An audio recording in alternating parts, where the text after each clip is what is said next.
I know that Tom spent a fair amount of time going through cards on Card Game DB and taking a look like, well, what cards can do this? What cards have this trait? What cards have, this keyword? And being able to just see all of them in one place can really help you figure out what is going to be happening and where things are going to go. Yeah, the online deck builders have certainly made that a lot easier to do, rather than sort of spreading out your whole collection out on the table and looking at each card, and with your analog eyeballs, you can actually just throw in search terms like, I'm looking for all the day cards, I'm looking for all the night cards, etc. Definitely helps. Definitely helps.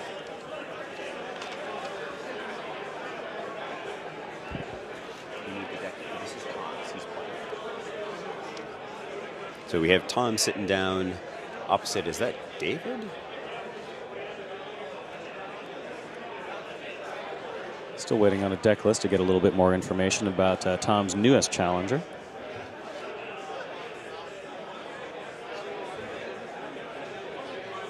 And I do see that he's rocking the 2014 Season 1 OP Kit deck box. It's a rather fantastic looking box.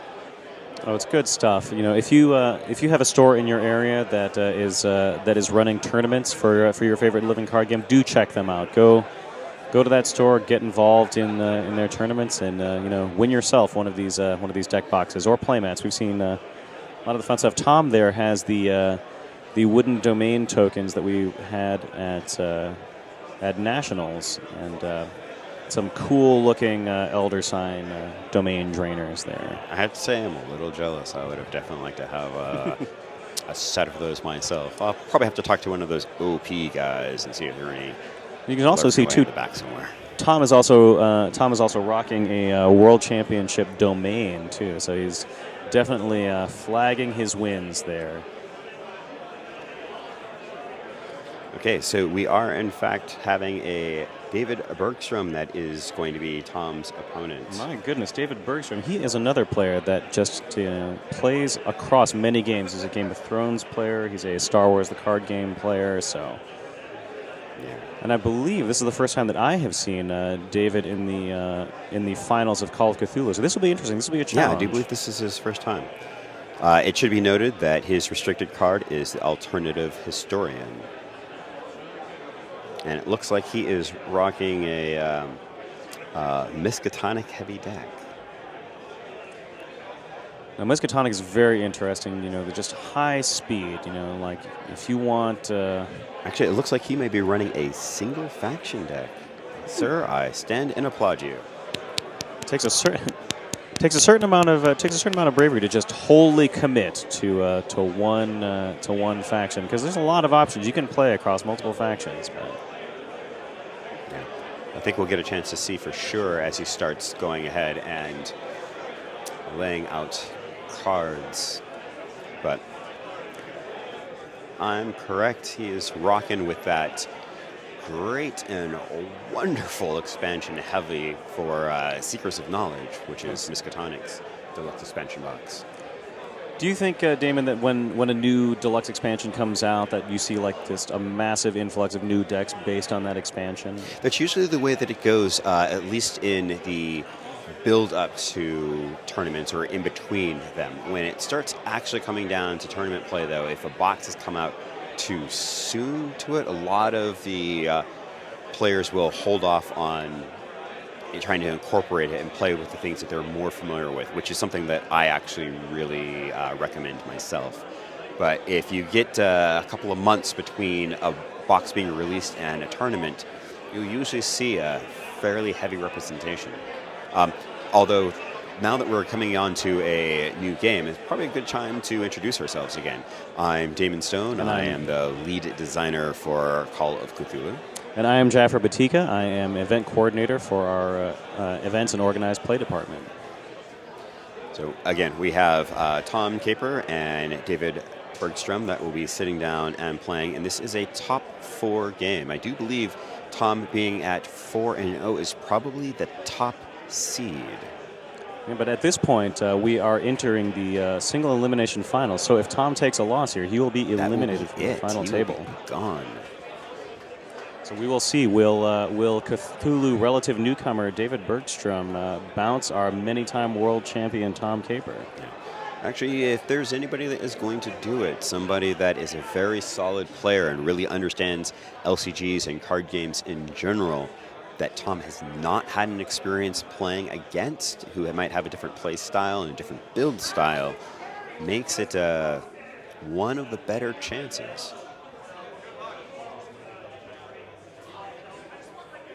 So we're just waiting for the timer to get started. We'll be starting very shortly, but looks like both players are amped and ready to go. And we're correct. Dave is, in fact, rocking solo Miskatonic. Are they doing like commentary this year? Now for speed, in terms of just laying down success tokens, it's hard to beat Miskatonic just for doing that. But in terms of character strength, it seems like the Miskatonic characters can be pretty fragile. Yeah. However, there is one thing that sort of makes them play a little bit off of type, and that is rocking the Explorer deck. And that looks like what Dave himself is going to be running.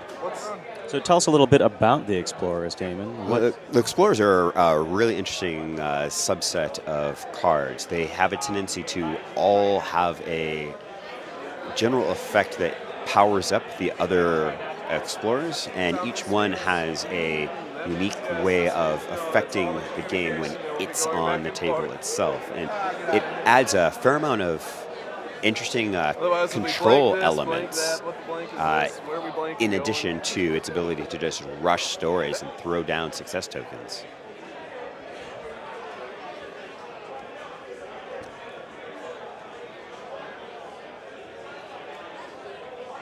So like a good example of that would be Brett Wolfenson, for example. She is allows you to choose the order that the story struggles will resolve in. So normally you have terror, then you have your combat, then you have your arcane, and you have your investigation, and then you move into your skill checks.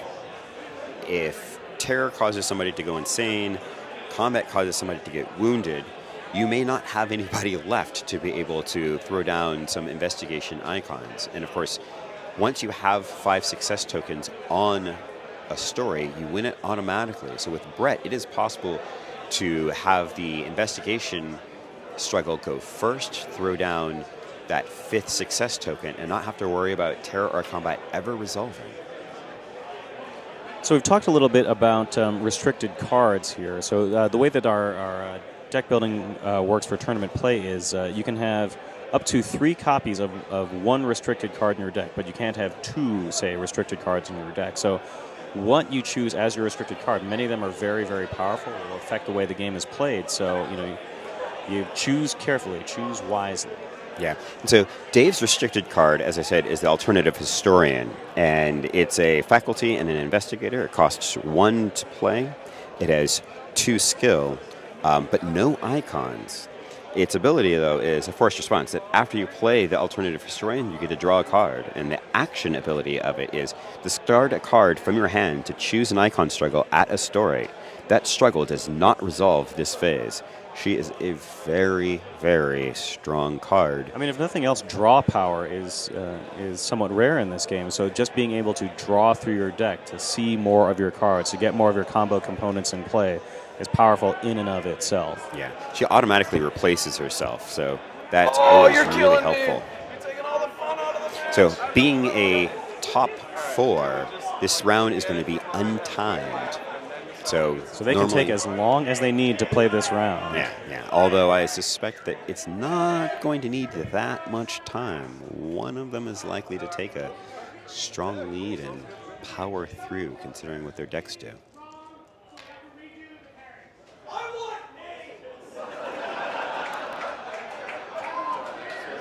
So it looks like they are rolling to see who is going to go first. On Tom's very cool Eldritch dice.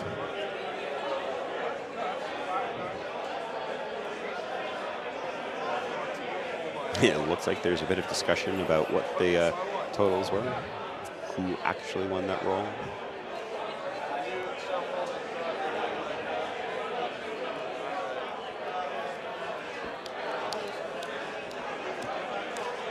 going ahead and drawing out their 8 cards, 3 of which are going to then be resourced under their 3 domains, leaving them with 5 cards left. So David playing a mono-faction deck, a one-faction deck, all Miskatonic, doesn't have to worry about whether he's got the spread of resources for his opening flop. The big question there is, which cards can he afford to give up right at the start of the game to become his domains, or to become the resources for his domains? Yeah, definitely. The one thing that he might have to worry about is whether or not he ended up with too many neutral cards in his hand that would end up possibly affecting his ability to put other things out there. But it looks like he has gotten it all down pretty well. Pretty solid spread of orange in the hand there. Yep. But it looks like he has taken the mulligan, so he is going to draw a new hand. So looks like probably just too much that's too precious in his starting hand to not want to have to give up for resources. Or there's specific components to his deck that he's looking for that just did not see in that opening hand. And that's perfectly reasonable reason to take a mulligan. Of course, you always run the risk of taking a mediocre hand and going to an even worse hand. That can happen. I know. I've had it happen to me far too many times. Happens to us all. So we have 3 stories that have been revealed. The first one is the Congress of Keys. If you win that story, each player must shuffle his hand into his deck and then draw the same number of cards. And the player who won this story draws 1 card. And again, as a reminder to our new to Cthulhu audience, when you win a story, it is optional whether or not you wish to trigger it. And the second story is the 9th Plague. Each player sacrifices all of his characters committed to this story. And the final card is Chaos Unleashed. Choose 1 domain you control, take all resources attached to it, and place them in your hand. Replace those resources with an equal number of cards from the top of your deck. Well, we saw that in the last game. Tom triggered Chaos Unleashed, and it really worked out for him. But a lot of how you score stories, how you win them, a lot of it just has to do with timing. Like, sometimes there is just not an opportune moment to win a story, even if you were going to win it. Score 1. Like, is it worth scoring it? And then not triggering the effect. And it just becomes sort of a dud. Do you then hold off actually committing to it at all, just so that you can to score it at just the right moment? Exactly. One interesting thing is that Tom did, in fact, just resource a Nathaniel Peasley, which almost certainly means, yep, there it is. He has another one in his hand. At a 1-cost drop, playing against an opponent who does not have any of the Yog-Sothoth cards, if Tom does a swap with Professor Nathaniel Peasley, Dave will not be able to swap it back, which means he will lose that character until the end of the game.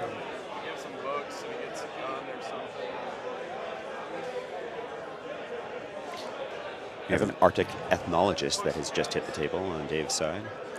Ever the careful player, Tom makes sure to read all the text on it. That is an Ultima Thule. That is a fantastic starting hand for Dave.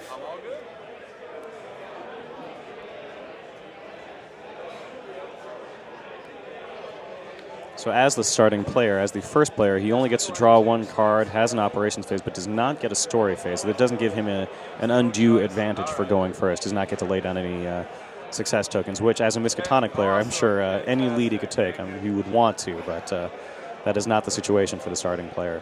Yeah. So as I mentioned earlier, Dave is playing an Explorer deck, and Ultima Thule has a Explorer-specific ability, which is when you exhaust Ultima Thule, you can put an Explorer character into play from your hand. If that character is still in play at the end of the phase, you return it to your hand. So it's going to allow him to jump characters from his hand onto the board, even though he may not be able to pay for them. So a lot of surprises that gives David every incentive to kind of hold back, just to kind of see what Tom is going to bring out, and then use Ultima Thule to kind of choose the right Explorer at the time, right from his hand. Yeah, and if Dave is thinking ahead, he may have recognized the fact that Professor Nathaniel Peasley went underneath the domain and as a 1-drop. That probably means that Tom's got another one in his hand, which we know is the case. And so he's probably going to hold off on his best cards and using Ultima Thule to put it into play outside of the operations phase, meaning that Tom will never get a good chance to grab his best characters. And Tom just took a look at Ultima Thule and is shaking his head because he recognizes that fact himself. I'm not sure how the university got to be a whole bunch of people trekking through the snow, but wait a second. I thought Yithians were nerfed into oblivion. It's a comment from Dave there. I thought that Yithians were nerfed to oblivion, yet they have not gone away. No. It's just that Yithian mill deck, which the community had both fallen in love with and serious loathe with, has pretty much fallen apart due to certain cards being restricted and others being placed on the list of gaining errata. So, your turn here. And for the listeners out there, there was a build not long ago won the World Championship last year, which we called the Yithian Mill, which basically a bunch of different effects triggering off each other to basically throw your opponent's deck into the trash in just a handful of turns with high speed. So you can win a game of Call of Cthulhu by winning 3 stories. You can also win by just forcing your opponent to discard their entire deck, mill through their entire deck, and the Yithian decks kind of specialized in that, and they were pretty tough to play against. But as Dave pointed out there, and Damon, there has been a certain amount of errata and restricting to kind of to change the meta away from that. Yithians are still very popular, still very powerful cards.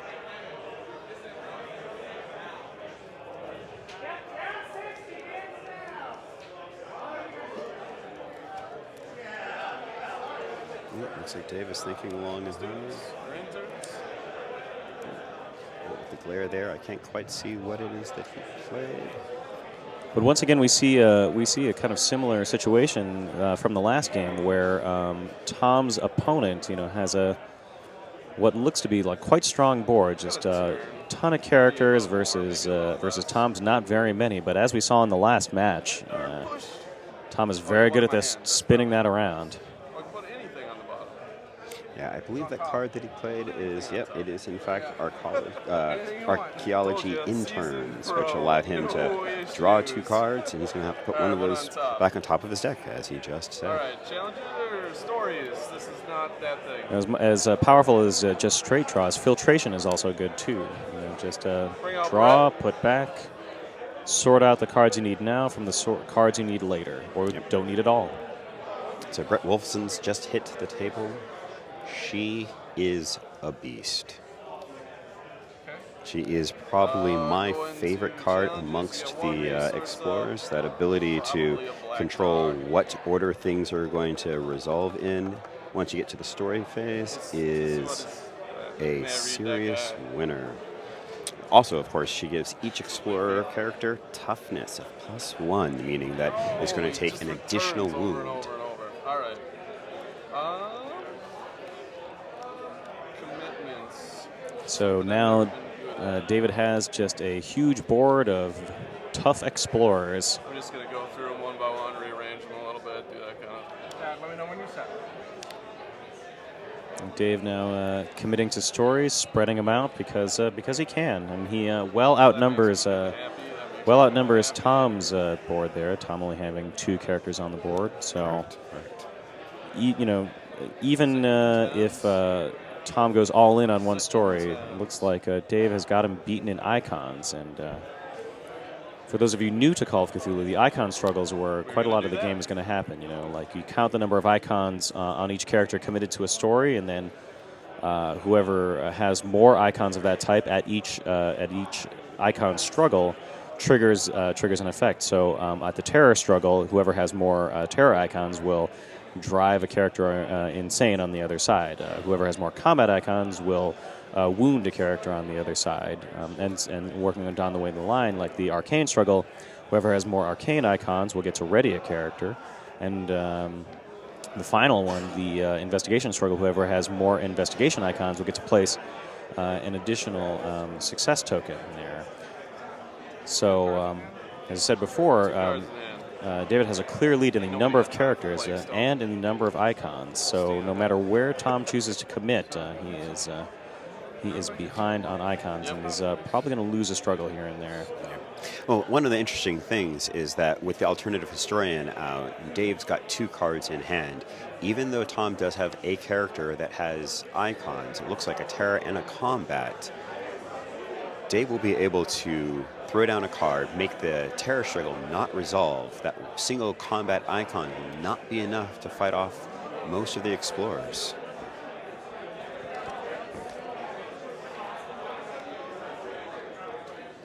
And I can see that Matthew Alexander is also on the board, and he gives all explorers +1 skill. So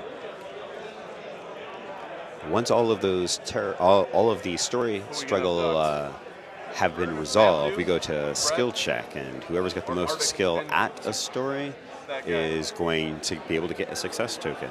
And if at that point there are there's no positive skill on your opponent's side and you are the active player, then it's considered unopposed and you gain a 3rd potential success token. And again, winning 5 success tokens on any given story will win you that story. 3 stories wins the game. And despite being very outnumbered in this particular story phase, Tom is still taking his time, being very deliberate. Who do I got at what now? Just making sure that he is perfectly aware of everything that is on the board, just to make sure that he is not missing any opportunities, missing any tricks that he can do to kind of even out his position here. And that's one of the things that actually makes Tom such a good player, is he actually takes the time to consider his cards and make the right plays. Let's see what he's going to be able to do here, though, because I'm not sure there is a right play in this first round for him. I mean, he may just have to let this one go and just let Dave throw down a bunch of success tokens. But as I said, like, he is not one to, to just let a struggle go by without first checking to make sure that there aren't any options, any better options. Yeah. Well, as long as there is not an opportunity for Dave to toss out additional combat icons onto the table, his best bet is to, in fact, to commit that character with the terror and the combat icons. I don't believe there's anybody out there with fast, and I don't believe there's anybody that grants fast to other cards right now, which means that in order to keep something from going insane,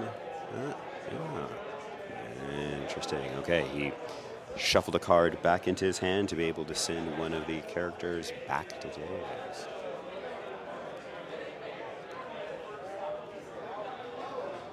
Sounds good. Defenses. So professional Nathaniel Peasley is what he's got left on the table. Yeah, excellent. Sure. Yes, good play. Good play. Oh, and he's also thrown out 2 Dreamlands Fanatics.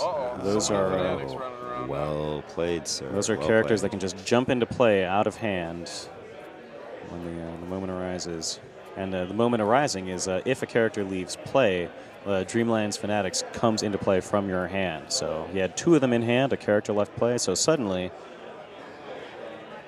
Tom has more characters on the board and more icons, terror icons, which, as I said, if you win a terror struggle and you have more terror icons than your opponent, you drive one of the opponent's characters insane. And insane means they're basically out of play for 2 turns. Let me know if you have any responses or anything like that. But it looks like Dave discarded some cards to cancel the terror struggle. Book is going to not be second. We're going to do combat second. Then we will do, it doesn't matter because you win it, and then he does go insane. There we go. There we go. And again, what we saw there was the power of Brett Wolfenson allowing him to decide what order the struggles were going to take place. So he still managed to be able to toss out a success token on that story. To find another buddy? Despite losing a character to insanity, but The game isn't won or lost by the number of insane characters. The game is won or lost by the amount of success tokens placed on stories. And right now, Dave has surged ahead to a commanding lead at 3 success tokens on 2 stories, and then 1 on the last story. But, if you can go, another round like that, that faceless abductor that Tom triggered was definitely a good play. Oh yes, definitely. It removed a character from play on Dave's side, and also just threw into play the Dreamlands Fanatics. Yeah.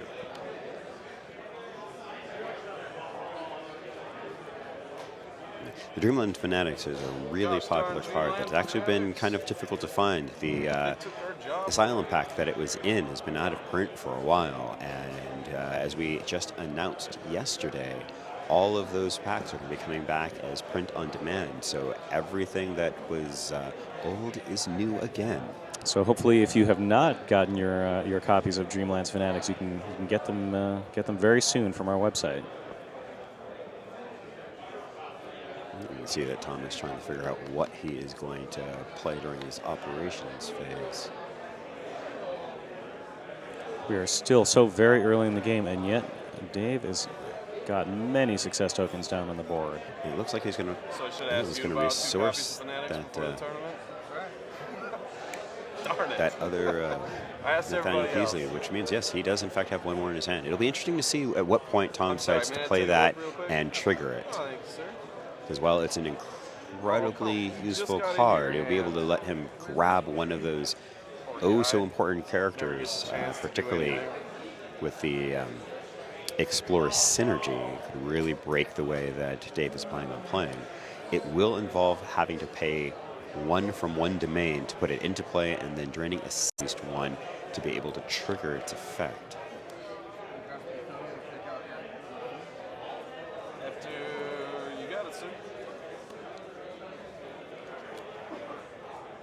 Thomas played a Grasping Chthonian, and he has played the 3rd and final Professor Nathaniel Peasley. Again, the other 2 having been resourced. And the Grasping Chthonians, I believe, has just trashed the Ultima Thule. So that is, in fact, what has just happened there. That is so with Ultima Thule out of play. Yeah, that definitely alters Dave's options as far as the Explorers go. Yeah, it's going to reduce some of the shenanigans that he has. Although he certainly is going to have multiple Ultima Thules in. It's a very key card to this kind of deck.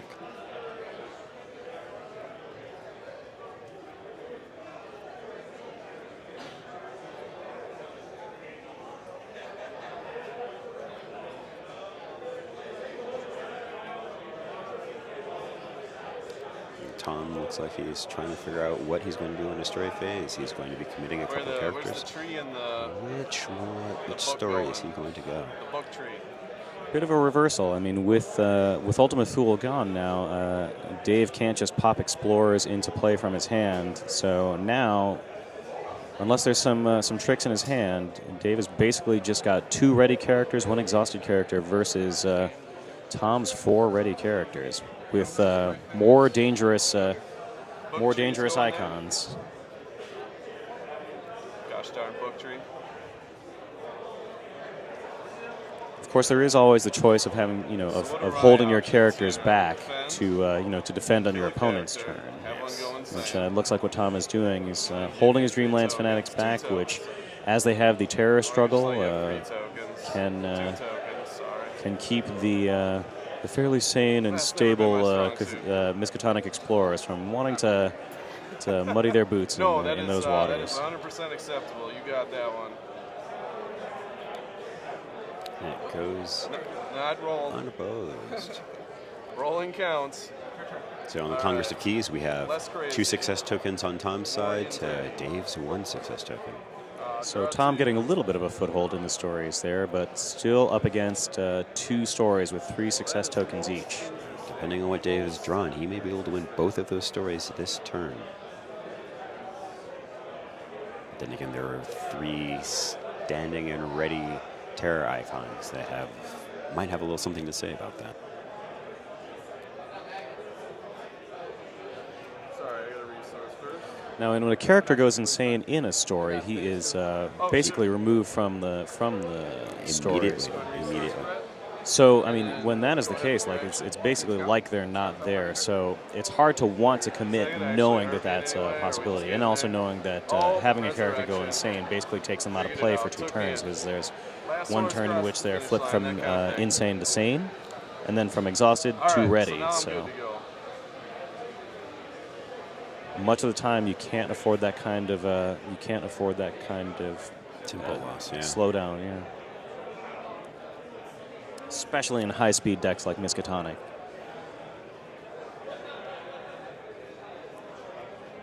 The Chapster. Faded, Disrupt, yeah, something like that. So the card that Dave just played was Andrew Chapman, another one of the Explorers. Faded 3, which is a really interesting keyword. So with Faded, when the ability is triggered, there's going to be a success token that gets added to that character. When it has the same amount of success tokens on it that the number next to Faded are, that character goes to the bottom of the deck. In this particular case, Andrew's ability is a Disrupt, which means that when it can get triggered, it can break through the timing structure. When an opponent's effect would destroy or make you sacrifice a character you control, instead discard a card from your hand. Then place a success token on Andrew Chapman. Damn you, Bruno. Oh well. So a very strong ability there. You can keep your characters in play with the help of Andrew Chapman, which I'm sure David is very much looking forward to doing, just given the amount of removal that Tom is capable of. But it looks like David has another Ultima Thule in play, so the Explorers are back in full effect. Oh, that's going to help, because I believe I did see a second Brett Wolfison in there. What's the deal with tree monsters? Sorry, my best Seinfeld impersonation. It's not very good. Sir, you are correct. Your Seinfeld impression, not very good.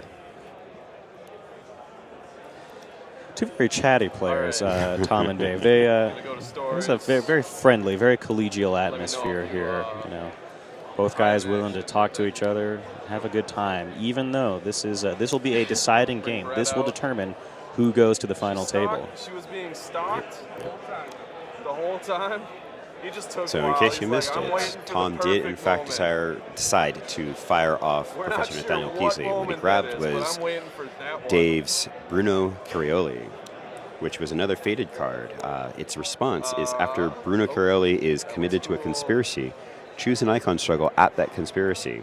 Icon struggles of the chosen type do not resolve this phase at any story card. Then add a success token to Bruno Carioli. And again, he's Faded 2, so you can only get that effect to go off twice before he gets stuck to the bottom of his opponent's deck. These Faded cards are very strong effects. So. All right, 1, 2, 3, 4, 5, 6, 7, 8, 9. 1, 2, 3, 4.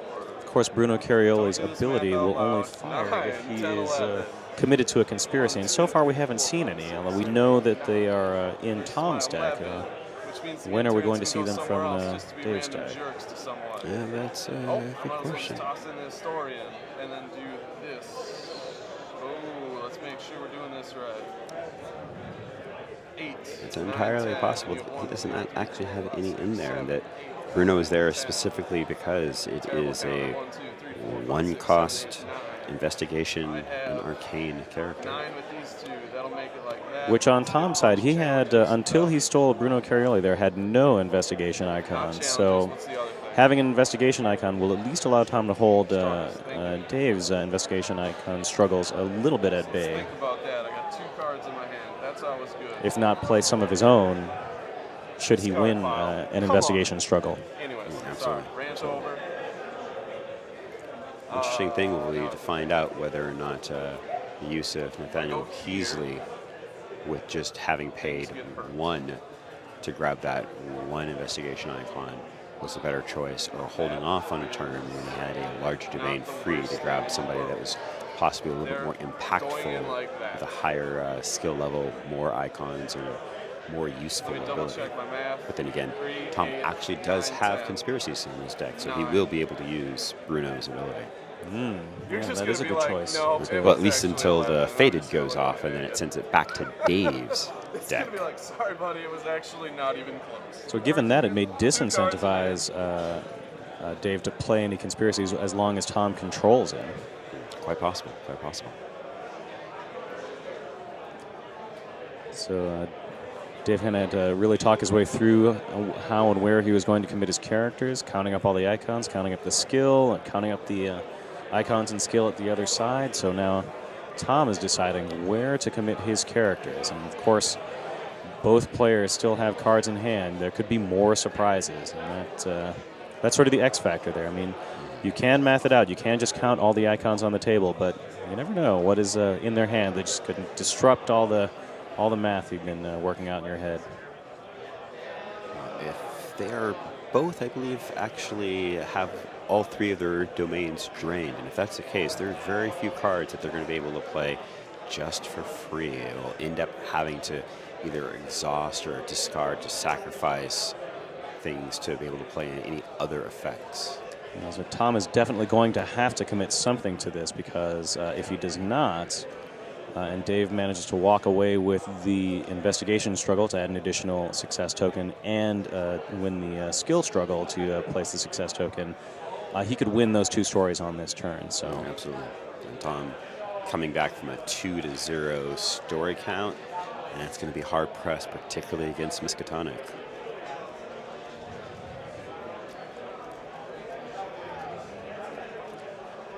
very much the rush deck in Miskatonic. Now, a popular build a while ago was what we used to call the run and gun, which would be agency in Miskatonic.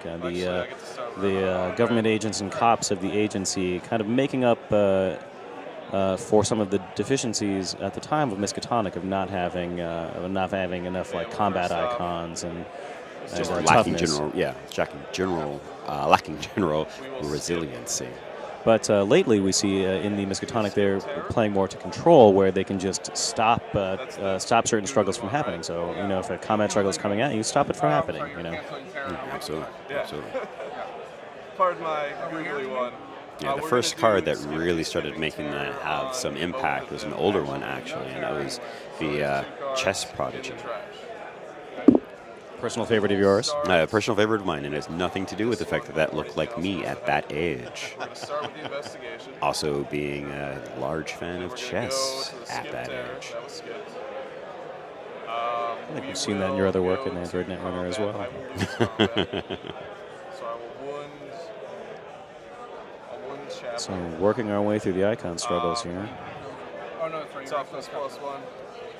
So I will win this story. There's book though. I only have one book. You have 2 books. Tom will win the Arcane, which will allow him to ready the Grasping Chthonian. But Dave does win that story. Was Chaos Unleashed? Does he trigger it? I'm going to trigger that. Yes, he is. So he's going to take those resources back from his domain. Which is going to hand him 2 Arctic 3 cards from on Ethnologists top, and going back in there. 3 Brett We're gonna Wolfisons. Lucas and prepare. Doomsday Prepper. So we just lost Lucas Tetlow to underneath. All right, over on this one, So that we will. that domain was do previously 3 investigation Miskatonic first. resources. Now it is 2 Miskatonic resources and 1 then neutral we are resource. going Generally, to that won't vote matter, which but you there win. are certain loyal cards where you have Then we'll to do pay the combat, entire cost of a which I will card take one with down just Brett. cards of that faction. I don't know if Dave is Most- playing any of them. Most of the explorers actually are loyal, so I suspect that we're probably going to see him ending up resourcing another Miskatonic card to that This one domain says- in the next turn.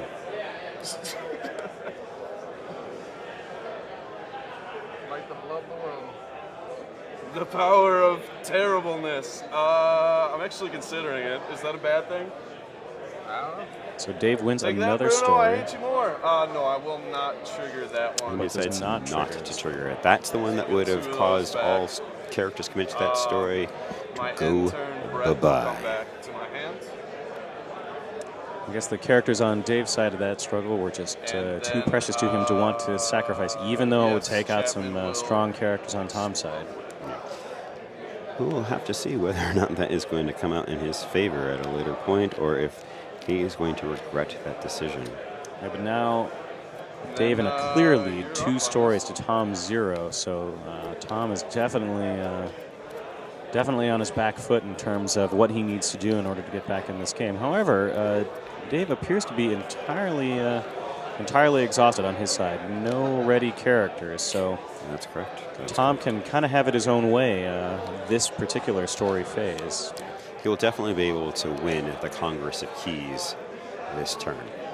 Since he already has 2 success tokens, he's going to be able to get 1 with the investigation from Bruno. He'll be able to get 1 from the skill with whoever goes there, or actually just Bruno alone. And because Dave is all exhausted, it will be unopposed.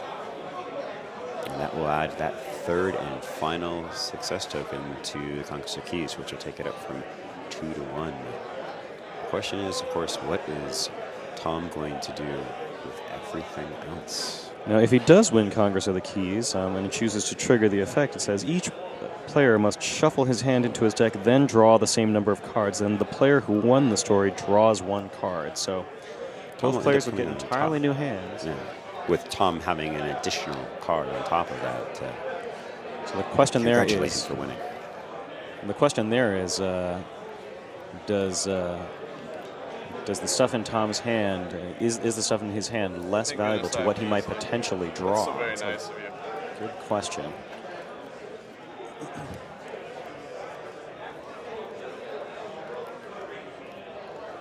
It's entirely possible that Tom might do it just to get rid of the cards that Dave just snagged, having used Chaos Unleashed. If he doesn't want to see Brett come back out to play, it would not be the worst choice. Man, He is going to hard play Thank you, sir. Savio Corley. Bogus Again, Knights. Characters you control gain fast. So help me out here. Nothing really beyond icons right now? Right now, no. Woo! That's good for me, I'm assuming. Story phase? Yeah. Sure. So ending the operations phase, going into the story phase. Again, since Dave is mostly exhausted, Tom can basically have it his own way on his side. And so he commits half his characters and is going to get some unopposed challenges unless Dave has some surprises. You want to trigger Congress of the Keys? He's going to go ahead and win Congress. I don't know what that does. You're going to have to help me out. So Tom wins Congress of the Keys, goes up He is in fact going to 1 story. We shuffle this back in, and then draw our hands again.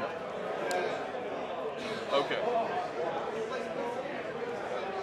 And at the other 2 stories, when those resolve, he is going to get an extra 2 success tokens to each of those. So he did trigger it, so both Dave and Tom are going to get brand new hands. And, now, Tom, of course, only had 1 card in his hand, so he's going to get that card replaced, and then because he won the story and triggered it, he'll get an additional card. Now, Tom, of course, is hoping to have disrupted any plans that Dave might have, hoping that Brett Wolfson is not going to come back out. Of course, he takes the chance there, given that those cards are shuffled back into the deck. You can't always just randomly roll up to the top. Yeah, I've actually done that on both sides, sad to say.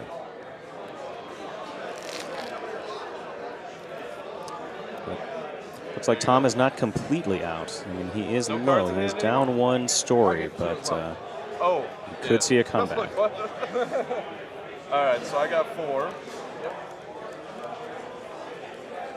Oh my goodness! I don't. So brand new hands on both sides. We'll see Andrew Chapman for sure. I didn't quite get a chance to see what other cards got brought out on Dave's side. And Dave must be glad to see Andrew Chapman back, especially as an explorer with Ultimate Fool still in play.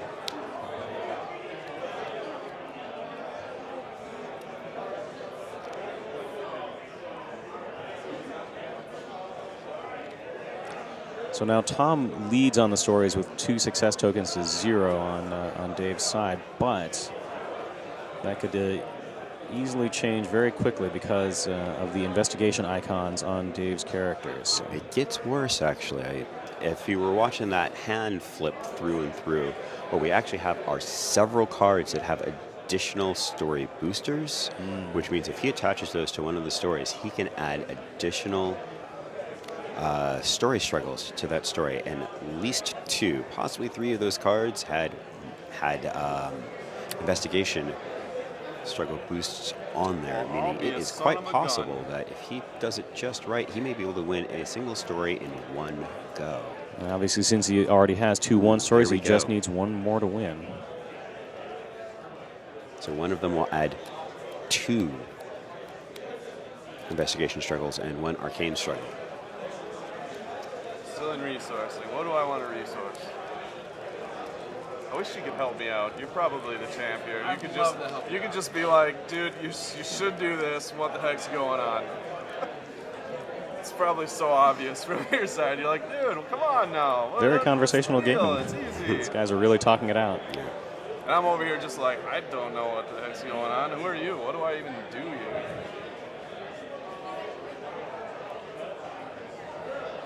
It's fun to watch, fun to listen to. This is a good game. Yes. Of course, I wouldn't believe anything that Dave had to tell me. I would treat Dave like a used car salesman. Oh, you don't know what you're going to do? I believe you. No, really I do. Well, would you go crazy, or would you just say, blah? You gotta do what you gotta do, man. Still, it is tense. Just a little bit. Dave only needs to win 1 story. Just a tiny bit of advice. That's all I want. My Dave's slightly behind on characters, but that may not matter. go with home, Ultima Fuel. reevaluate your life. 3 cards of phase, and just be done. Just go home, have fun, just do what you do best. Go And crazy. can Dave lay down enough success tokens in 1 turn to just win the game in 1? Because who knows? He could run out of steam if he fails to win on this one. He might not be able to push it through. I'm a terrible Whereas counter again. Tom Jeez, started off serious, slow, this but is is getting ridiculous. definitely gaining speed. He has not lost momentum yet.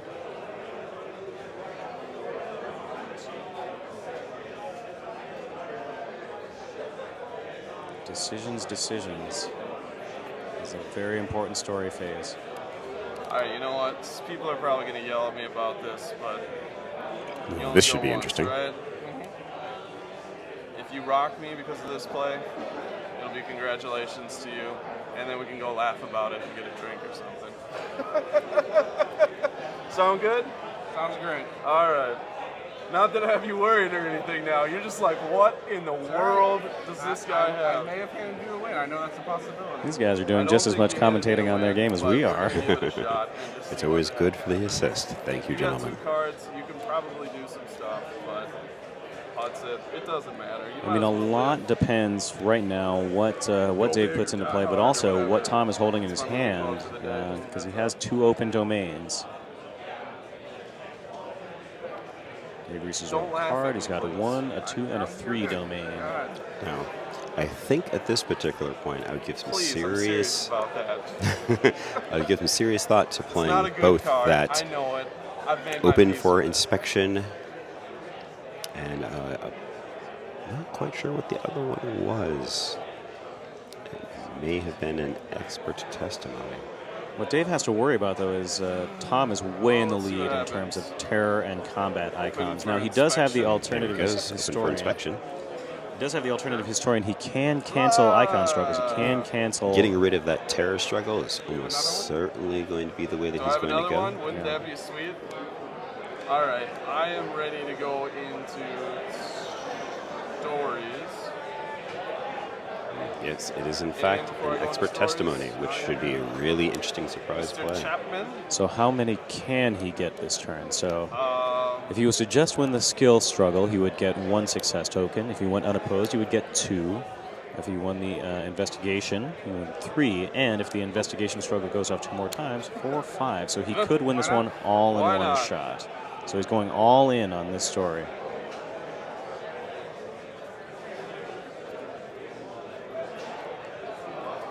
Question is, can Tom hold him off? Does he have enough icons, enough skill? Luke. Still nothing. And he left to the You're gonna have to alternative tell me historian. afterwards, win or lose. You're gonna have to tell me what you're trying to look for with that.